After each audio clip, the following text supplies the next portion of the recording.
Assalamualaikum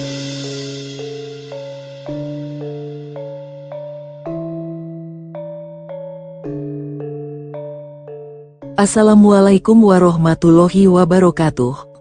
Berjumpa kembali di channel Langit Bukit Menoreh Official. Di kesempatan kali ini, akan melanjutkan cerita di video sebelumnya, sebuah cerita karya Ebes, yang berjudul, Babat Negeri Leluhur, episode yang ke-55. Sebelum kita masuk ke ceritanya, tekan dulu tombol like video ini dan jangan lupa tekan juga tombol subscribe channel ini. Dan nyalakan juga lonceng notifikasinya, agar tidak ketinggalan cerita-cerita lainnya. Dan seperti apa untuk kisahnya kali ini, langsung saja kita masuk ke ceritanya.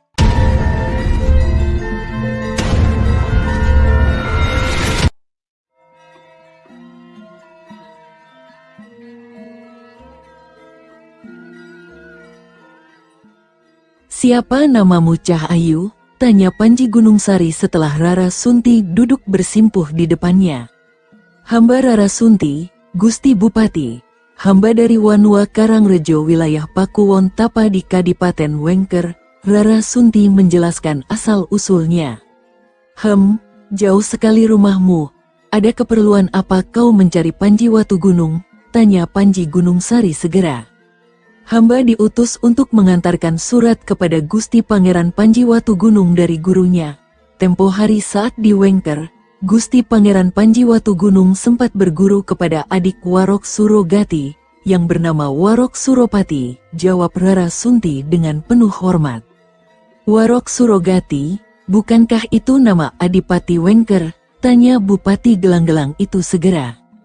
Benar sekali Gusti Bupati. Warok Surogati itu adalah kakak dari Warok Suropati, yang juga merupakan guru dari Gusti Panji Watu Gunung dan juga ayah hamba, jawab cempluk Rara Sunti segera. Putraku sedang ada di Lasem. Mungkin dia segera pulang. Kamu tunggu saja di sini. Tidak baik seorang wanita berkelana sendiri, ujar sang Bupati Gelang-Gelang sambil tersenyum. Rara Sunti tampak berpikir sejenak.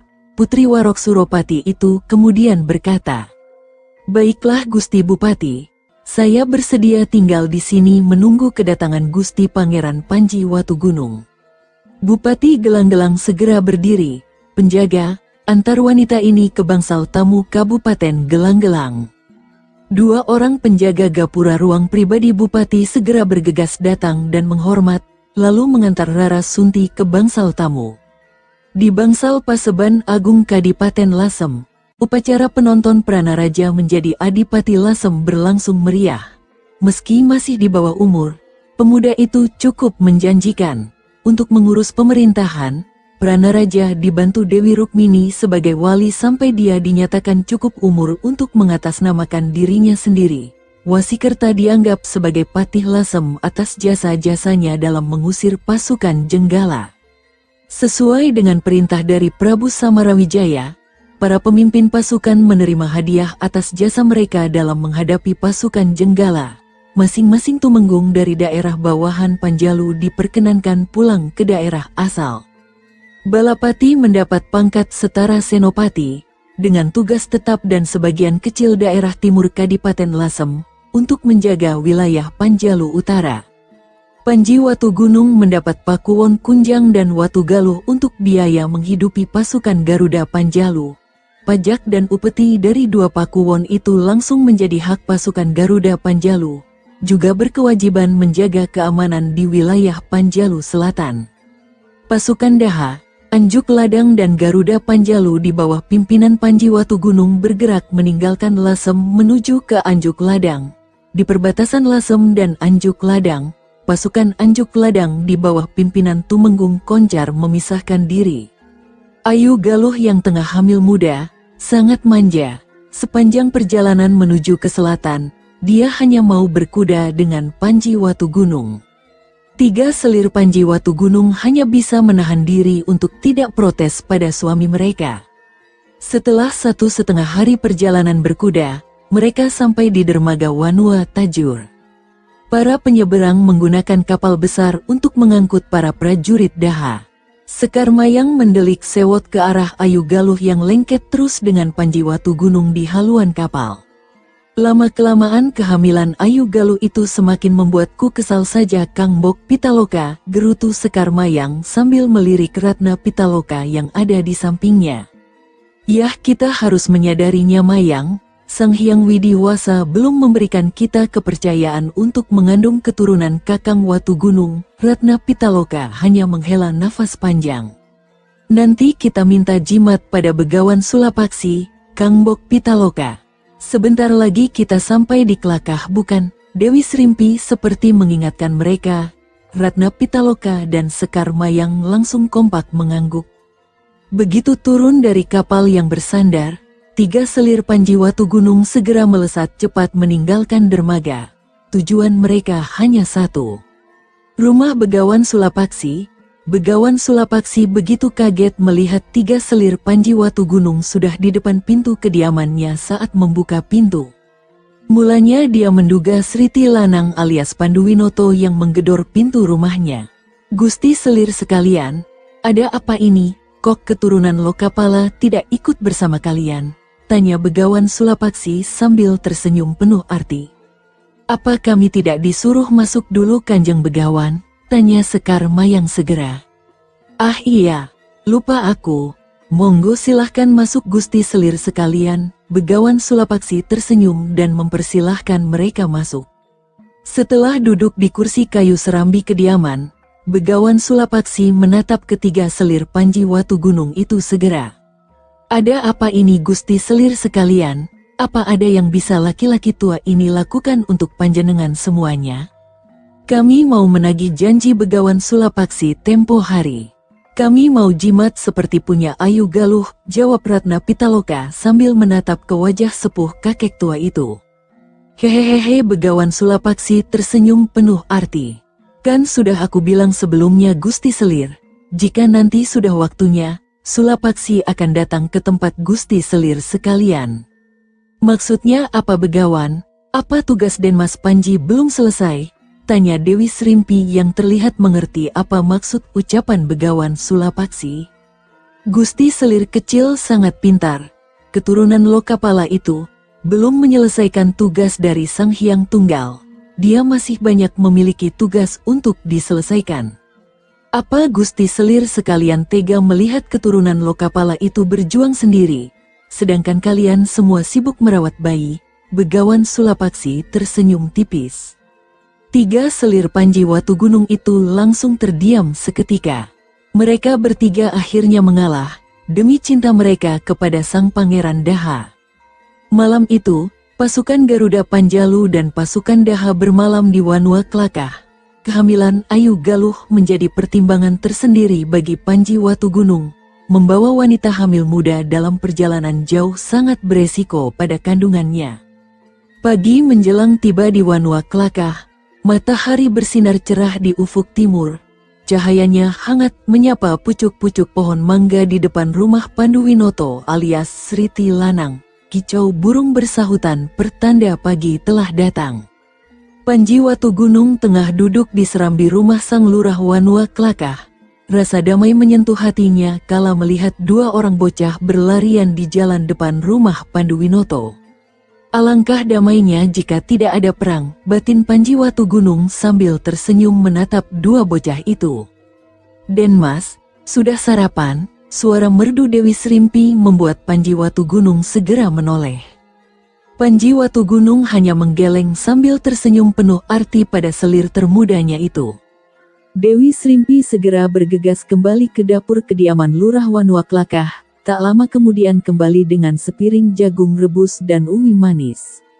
Tak lupa secangkir wedang jahe kesukaan Panji Watu Gunung dia hidangkan. Selain Dewi Anggarawati, hanya Dewi Srimpi yang selalu memperhatikan makan sang putra Bupati Gelang-Gelang itu. Itu kenapa Dewi Srimpi selalu menempati ruang tersendiri di hati sang pemimpin pasukan Garuda Panjalu itu. Pagi itu, mereka berdua sarapan dengan penuh canda tawa. Saat matahari sepenggal naik, Ratna Pitaloka, Sekar Mayang dan Ayu Galuh bergabung bersama mereka. Ki Saketi dan Senopati Narapraja hadir setelah memeriksa keadaan pasukannya masing-masing.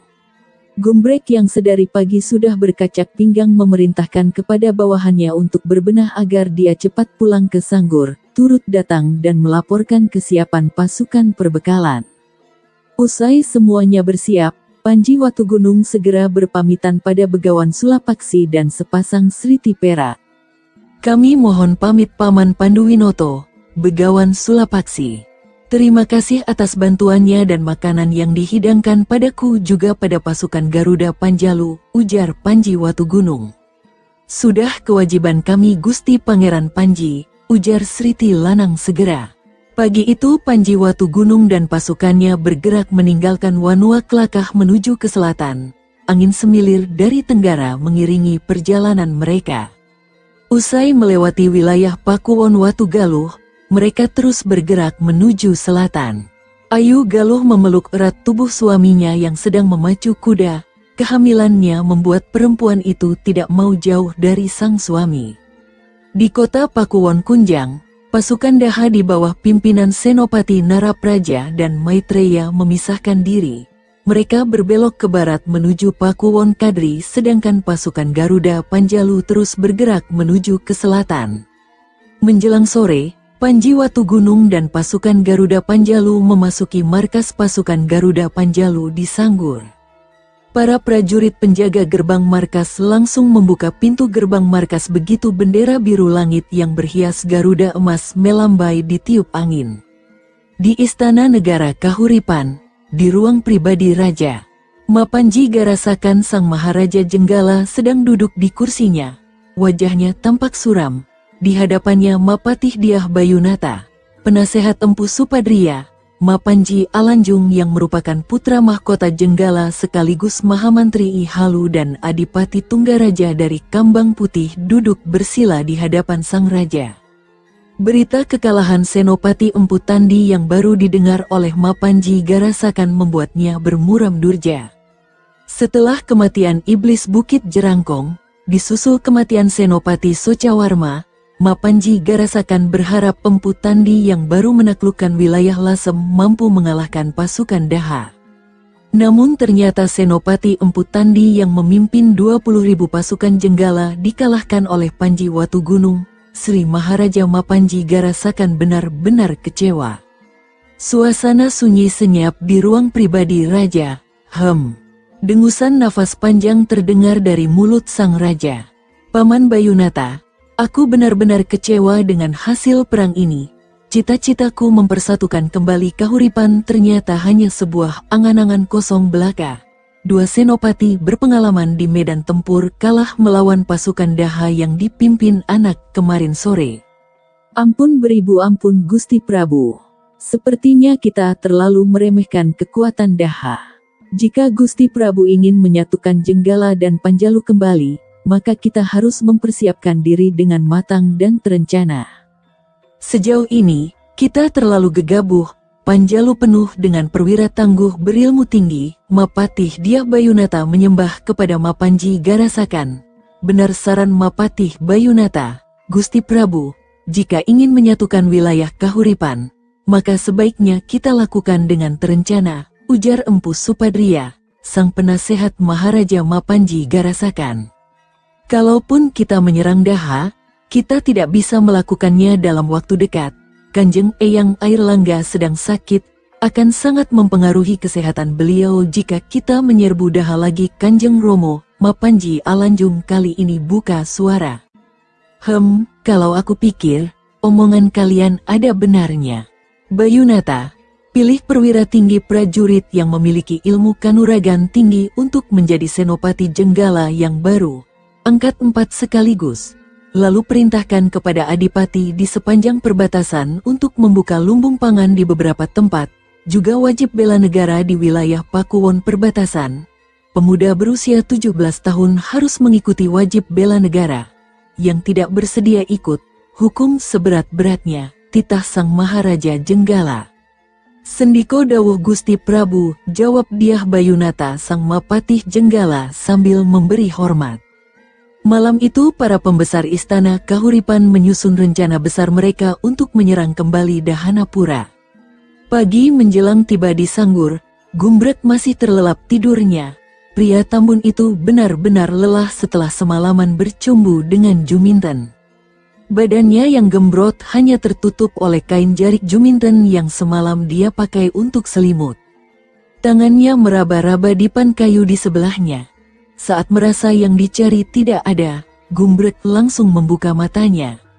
Dek Jumkok tidak ada. Kemana dia? Batin lelaki Tambun itu sambil segera bangun dari tempat tidurnya. Dengan segera dia memakai pakaiannya dan turun dari ranjang yang menjadi saksi kerinduannya pada Juminten tadi malam. Gumbrek celingukan mencari istrinya itu, seraya mengucek matanya. Di dapur tidak ada, di ruang tamu juga tidak ada. Kemana sih Dek Jum pagi-pagi begini? Gumam Gumbrek yang kebingungan. Bekel prajurit perbekalan pasukan Garuda Panjalu itu lantas membuka pintu depan rumahnya, mencari gayung dan mengambil air dari gentong yang tersedia di halaman rumahnya. Biur segar terasa saat air gentong membasahi wajah Gumbrek. Kakang sudah bangun, tumben pagi-pagi sudah bangun, biasanya baru siang melek. Suara Juminten membuat Gumbrek langsung menoleh. Juminten nampaknya segar dengan rambut basah. Sepertinya dia baru mandi. Dari mana Dek Jum? Pagi-pagi sudah ngilang saja, tanya Gumbrek menyelidik, ada raut cemburu pada wajahnya. Dari Belikang, nyuci baju sekaligus mandi biar seger, jawab Juminten sambil menunjukkan baju basah dalam keranjang bambunya. Ah, aku tidak percaya. Pasti kamu main gila saat aku bertugas ya, Gumbrek memicingkan matanya. Ya ampun, Kakang Gumbrek kok ngawur begitu ngomongnya, aku itu cuma cinta sama Kakang, gak ada laki-laki lain, Kang, bantah si Juminten sambil meletakkan keranjang bambunya. Ah, aku tidak percaya. Ayo sekarang ikut aku, Gumbrek langsung menarik tangan Juminten ke dalam kamar tidurnya. Juminten yang masih kebingungan, hanya menuruti apa kata suaminya. Loh Kang, kok kesini? Tanya si Jum keheranan. Tanpa menjawab, Gumbrek langsung meloloskan pakaian Juminten dengan terburu-buru. Rupanya tadi hanya akal bulus Gumbrek saja. Melihat si Juminten basah rambutnya, nafsu Gumbrek langsung tinggi. Ada yang berdiri tapi bukan tiang rumah. Gumbrek langsung menerkam si Juminten dan mencumbu istrinya itu. Juminten hanya bisa pasrah menerima perlakuan Gumbrek, dia pun menikmatinya. Saat mendekati puncak, tiba-tiba kayu jati tebal yang menjadi penyangga ranjang patah. Kreyek bruok, aduh dengkulku. Gumbrek meringis menahan sakit pada dengkul kanannya yang terantuk kayu dipan. Juminten pun sesak nafas ketiban tubuh Gumbrek yang tambun. Rambut panjang yang basah kotor lagi terkena debu lantai. Mereka berdua segera bergegas berpakaian. Juminten lari ke belik untuk mencuci tubuhnya yang kotor, sedangkan Gumbrek mengobati dengkul kanannya dengan obat yang ada di ruang depan rumahnya. Tok tok tok, siapa? Masuk saja tidak dikunci, teriak Gumbrek dari dalam rumahnya. Wajah Ludaka menyembul saat daun pintu rumah terbuka. Bekel prajurit pengintai itu menatap Gumbrek yang sedang asyik mengobati dengkul kanannya yang berdarah. Kakimu kenapa brek? Tanya Ludaka yang terus mengamati gerak-gerik temannya itu. Biasa lu, kesandung tadi, Gumbrek berbohong.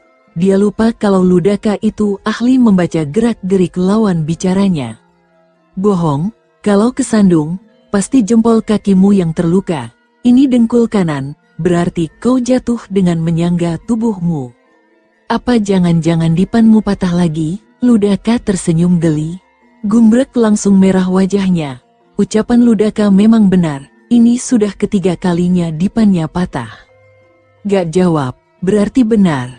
Besok kau gak usah pakai dipan brek, tata saja kayu gelondongan untuk alas tidurmu hahaha. Ludaka tertawa terbahak-bahak. Kampret kau lu, tukang perabotnya yang goblok.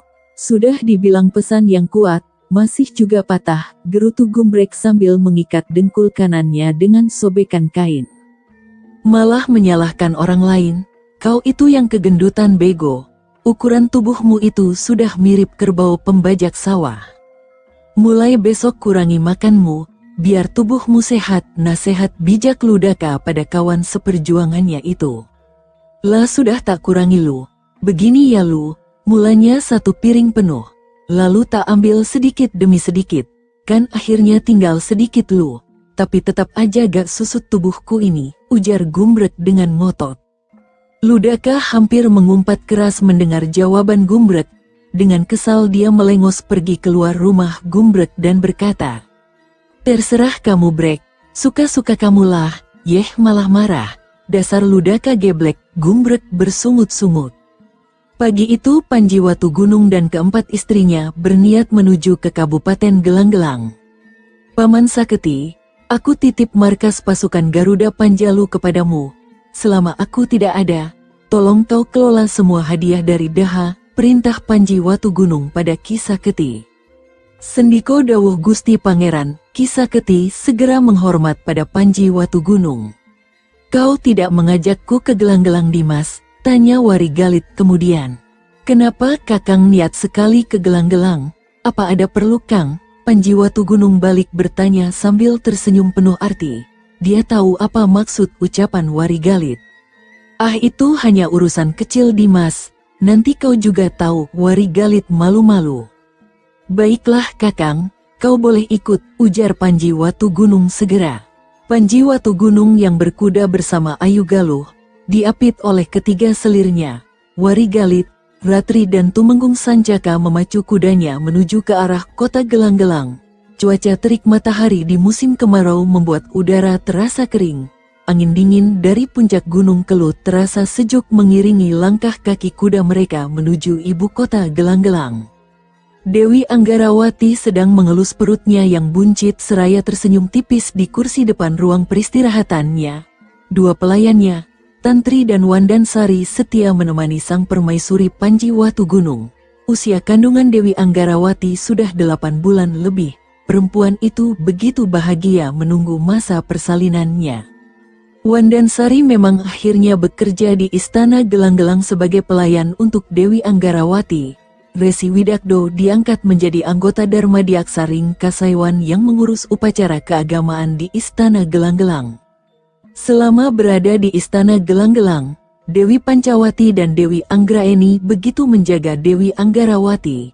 Mertua dan adik iparnya itu sangat menyayangi dirinya. Hari itu burung cemblek berkicau riang di depan pintu tempat peristirahatannya di Keputren Gelang-Gelang, seolah memberikan tanda akan datangnya seorang yang penting. "Yunda Anggarawati, ada berita penting Yunda," teriak Dewi Anggraeni sambil berlari kecil ke ruang peristirahatan Dewi Anggarawati. "Ada apa Dinda Anggraeni?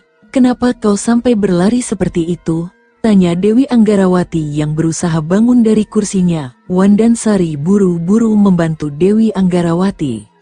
"Itu Kang Mas Panji Watugunung datang Yunda," ujar Dewi Anggraeni sambil menata napasnya. Senyum lebar segera menghiasi wajah Dewi Anggarawati. Dengan perlahan, Dewi Anggarawati berjalan menuju ke arah depan Keputren dengan dibantu oleh Tantri dan Wandansari. Dia menyambut kedatangan Panji Watugunung. Panji Watugunung datang dengan memapah tubuh Ayu Galuh yang terlihat pucat. Perempuan itu semenjak hamil setiap makan selalu muntah-muntah.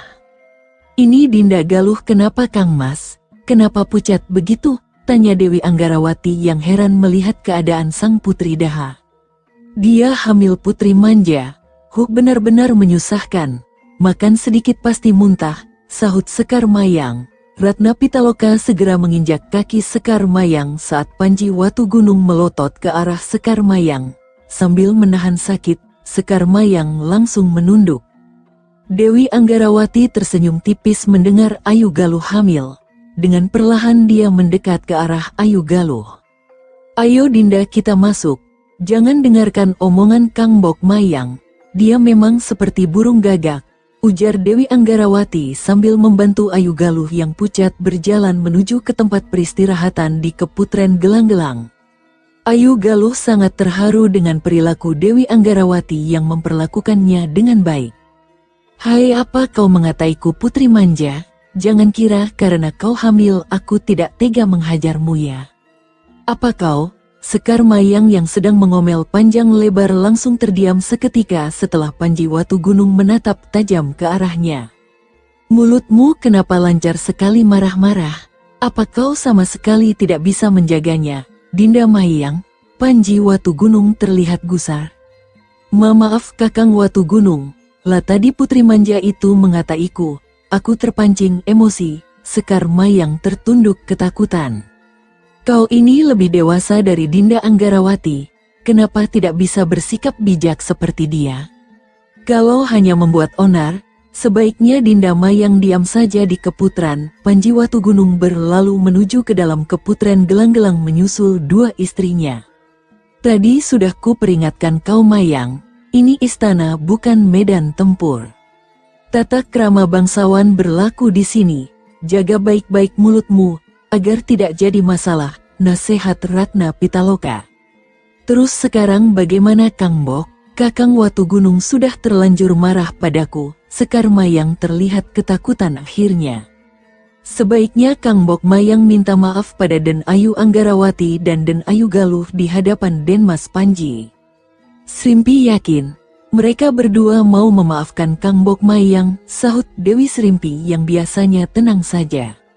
Ratna Pitaloka segera mengangguk tanda setuju dengan pendapat Dewi Srimpi. Mereka bertiga segera menyusul Panji Watu Gunung yang sedang duduk bersama dua istrinya yang sedang hamil itu. Anggarawati, Galuh, maafkan kekasaranku tadi ya, aku benar-benar tidak bisa mengendalikan mulutku. Plak, Sekar Mayang menampar mulutnya sendiri. Darah segar menetes dari bibir Sekar Mayang yang pecah akibat tamparan kerasnya.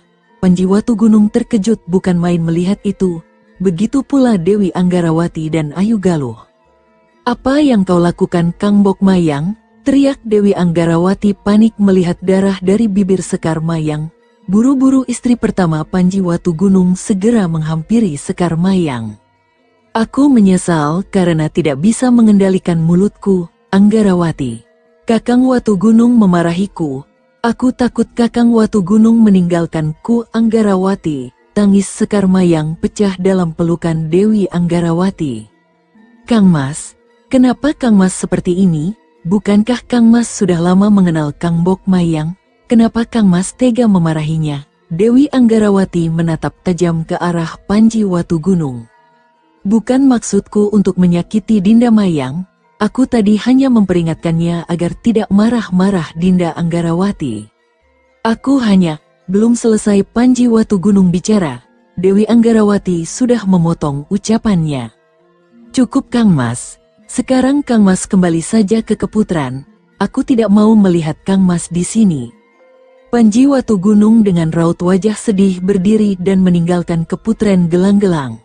Tenang Kang Bok Mayang, sudah jangan menangis. Kalau Kang Mas Panji sampai meninggalkan Kang Bok Mayang, aku juga akan meninggalkannya. Sudah jangan menangis lagi, hibur Dewi Anggarawati sambil memeluk Sekar Mayang yang sesenggukan di dalam pelukannya. Tantri, ambilkan obat untuk mengobati bibir Kang Bok Mayang, perintah Dewi Anggarawati pada Tantri, pelayannya. Baik Gusti Putri, Tantri segera bergegas menuju tempat penyimpanan obat. Tak berapa lama kemudian, dia kembali dengan secangkir obat yang sudah diseduh air dan kain bersih. Dengan penuh perhatian, Dewi Anggarawati menyelupkan kain bersih ke ramuan obat dan perlahan mengoleskan pada bibir Sekar Mayang yang bengkak.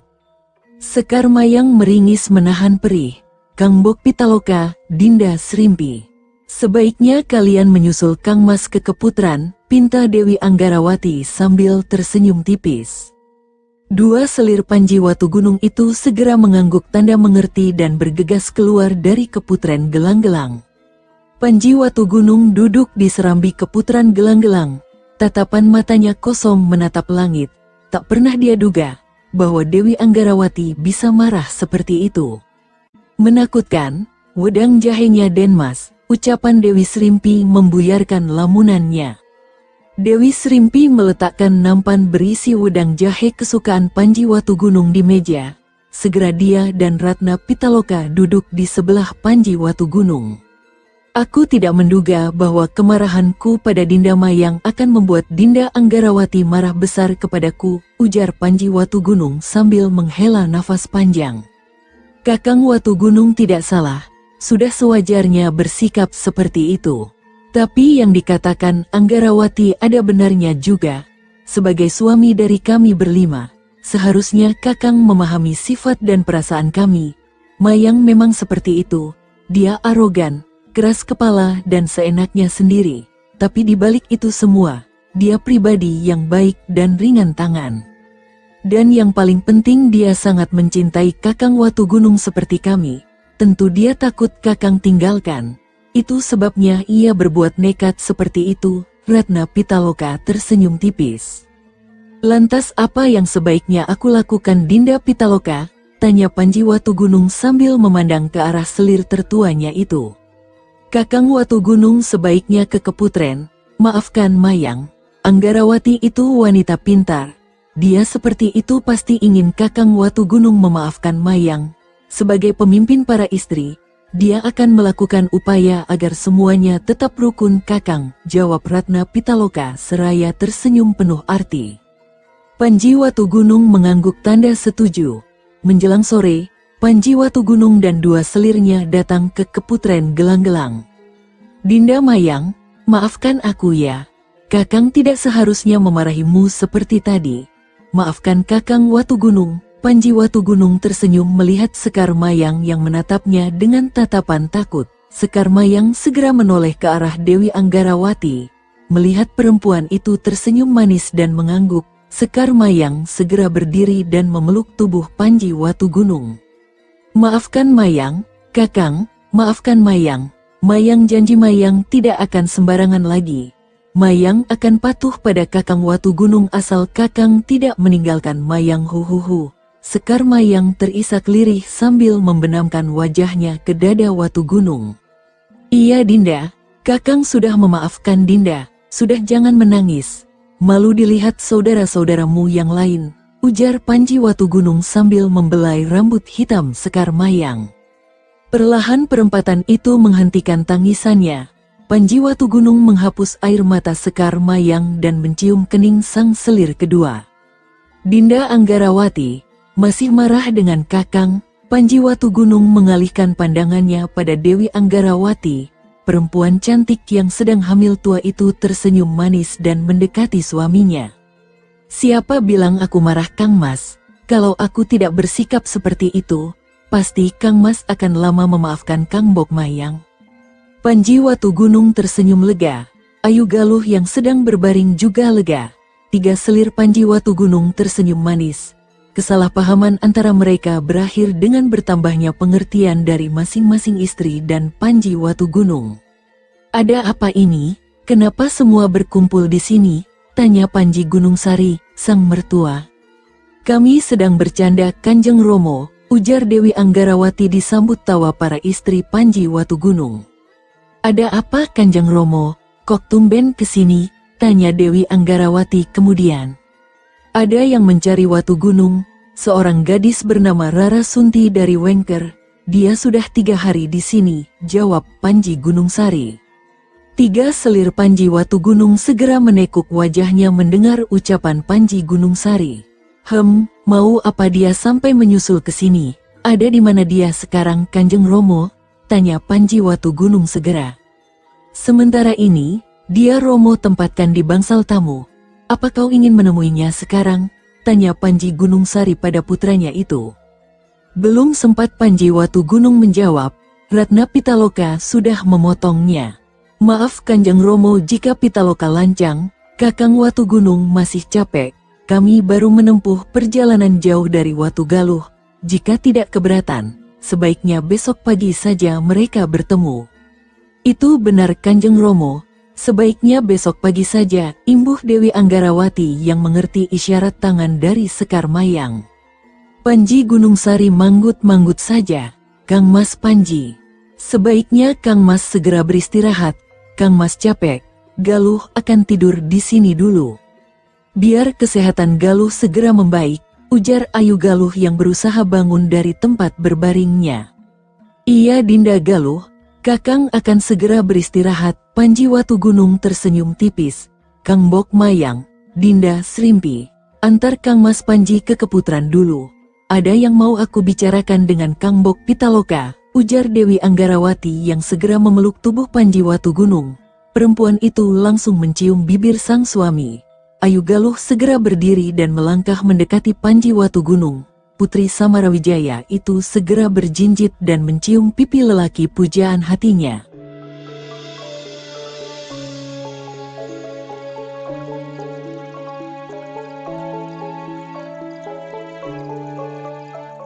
Sahabat pendengar setia Langit Bukit Menoreh ofisial yang berbahagia, sampai di sini dulu ceritanya. Bagaimana kelanjutan kisahnya? Nantikan kelanjutan cerita ini di video berikutnya. Agar tidak ketinggalan kelanjutan cerita ini, klik tombol subscribe channel ini, dan nyalakan juga lonceng notifikasinya. Wassalamualaikum warahmatullahi wabarakatuh.